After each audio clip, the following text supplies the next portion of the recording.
السلام علیکم ورحمۃ اللہ وبرکاتہ۔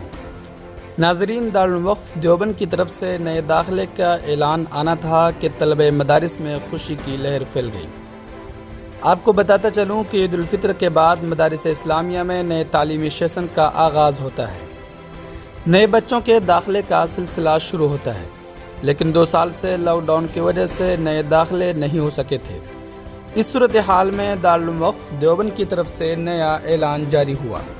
اعلان میں لکھا ہے کہ تعلیمی سال نو بابت 1443-44 کے لیے امتحان داخلہ میں شرکت کے متمنی طلبہ کو مطلع کیا جاتا ہے کہ تمام جماعتوں کے لیے درخواست برائے شرکت امتحان داخلہ کی تقسیم کا عمل مورخہ 25 رمضان المبارک تا 4 شوال المکرم 1443 علاوہ یوم عید جاری رہے گا۔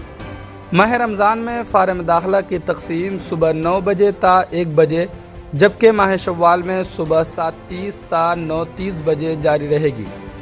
امتحان داخلہ میں شرکت کے امیدوار طلبہ مذکورہ اوقات عمل کو ملحوظ رکھیں۔ ناظرین، 2 سال سے لاک ڈاؤن کی وجہ سے تمام مرکزی مدارس سمیت دینی اداروں نے نئے داخلوں کا سلسلہ روک دیا تھا۔ اب حالات خوشگوار ہوئے اور تعلیمی سال کا آغاز ہوا، اب انجام ہونے کو ہے، اور آئندہ تعلیمی سال کے سلسلے میں دارالوقف دیوبند کا اعلان یقیناً مسرت آمیز اور خوش کن ہے۔ اللہ رب العزت تمام مدارس اسلامیہ کی حفاظت فرمائے۔